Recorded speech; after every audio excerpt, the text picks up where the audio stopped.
ازاي تبسط نفسك في متغمر ب50 جنيه؟ يلا بينا. اول حاجه رحنا عند عربيه كشري عم خميس اللي موجوده في شارع بورسعيد عشان نضرب احلى طبق كشري ب 10 جنيه موجود في متغمر كلها. تنزل بقى بالصلصه وبعد كده الليمون وشويه دقه وقلب بقى يا باشا. والصراحه الطبق كان كبير وطعمه حلو قوي مفيش فيه غلطه، احلى من محلات كشري كتير كلت منها قبل كده. وكان معايا في الطلعه دي مازن. وبعد الكشري رحنا عند زوال عشان نرطب بعصير قصب، وكوبايه القصب الازاز عنده ب5 جنيه وكانت جامده جدا.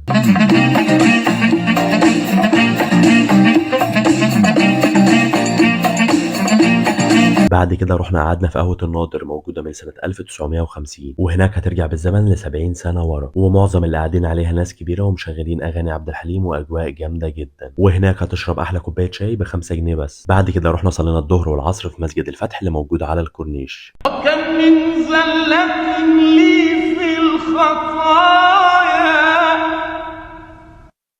وأنت علي ذو فضل ومن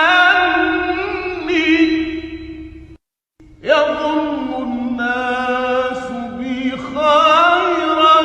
بعد كده رحنا عند بيت الشام عشان نجيب بطاطس سوري حجم كبير وعليها موتزاريلا ب20 جنيه، وخدنا الاكل كالعاده ورحنا نادي متغمر الرياضي، خلاص بقينا زباين عنده، وجبنا 3 سندوتشات وبيجي معاهم كاتشب وطبق توميه كبير، وتنزل بقى بالكاتشب على التوميه وغمس بقى يا باشا. وانضم لينا صديق الاكيل احمد وكلنا احلى بطاطس سوري في احلى فيو في متغمر كلها. خلصنا ولقينا ناس بتلعب سله فقلنا ليه لا نلعب معاهم. مسكت الكره وعملت فيها اوزيل اللعيب وللاسف جت بره، ومازن قال اجرب حظ انا كمان ومعرفش يوصلها اصلا. امسك يا ابني انا اللي هجيبها. احمد بقى طويل والسله دي لعبته ما شاء الله طلعها بره خالص.